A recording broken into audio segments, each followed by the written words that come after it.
इसका मतलब ये है कि अगर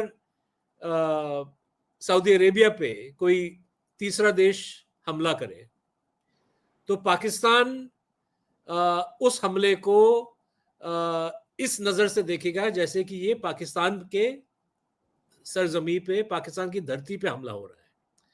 और जो दिफा एक देश करेगा, जो रक्षा एक देश करेगा अगर आप पे हमला होता है, एक तरह से वो गारंटी सऊदी अरेबिया को दे रहा है कि अगर आप पे कोई ऐसा सिचुएशन उतर आता है तो हम आपके दिफा के लिए हाजिर होंगे।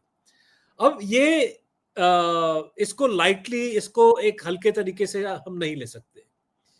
और मुझे लगता है कि सऊदी अरेबिया और पाकिस्तान भी इस चीज को हल्के तरीके से नहीं देखना चाहेंगे।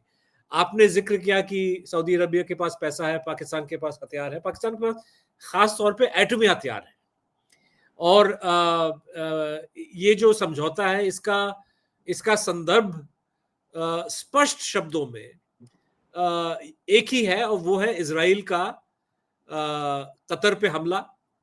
और पिछले 5-6 महीनों से मुख्तलिफ मुल्कों पे इजरायली हमला, कभी यमन पे, कभी लबनान पे, कभी शाम पे, यहाँ तक कि कहा जा रहा है कि टूनिस के जो है कोस्टल एरियाज पे, जो वहां से जो गाजा फ्लोटिला वहां से गुजर रहा था, तो उन पे भी ड्रोन अटैक्स का कहते हैं कि इजराइल ने वहां पे ऑर्गेनाइज किया। कतर पे भी हमला हुआ। तो ऐसे हालात में सऊदी अरेबिया को एक तरह से अपने बचाव के लिए एक कलेक्टिव सिक्योरिटी अरेंजमेंट की तलाश में वो निकले हैं। और उनकी नजरों में जब वो खास तौर पे इजराइल का हमला ईरान पे, इसका विश्लेषण करते हैं, तो वो सीधे तौर पे इस नतीजे पे पहुंचते हैं कि अगर ईरान के पास एटमी हथियार होते तो शायद इजराइल ईरान पे हमला ना करता।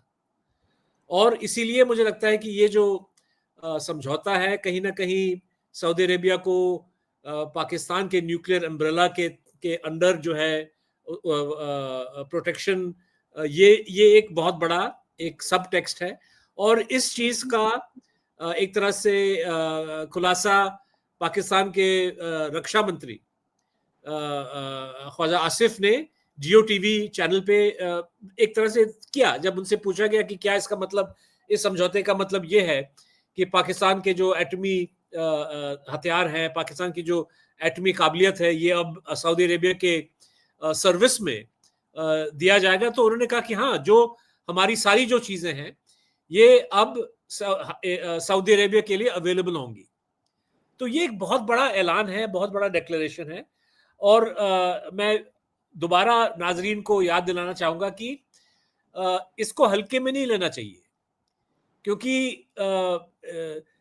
एक तो पाकिस्तान इजराइल को एक संदेश भेज रहा है कि भाई हमारे हथियार आपके खिलाफ इस्तेमाल किए जा सकते हैं अगर आप सऊदी अरेबिया पे हमला करेंगे। लेकिन क्या इस संदेश से इजराइल अपने हाथ को रोक देगा?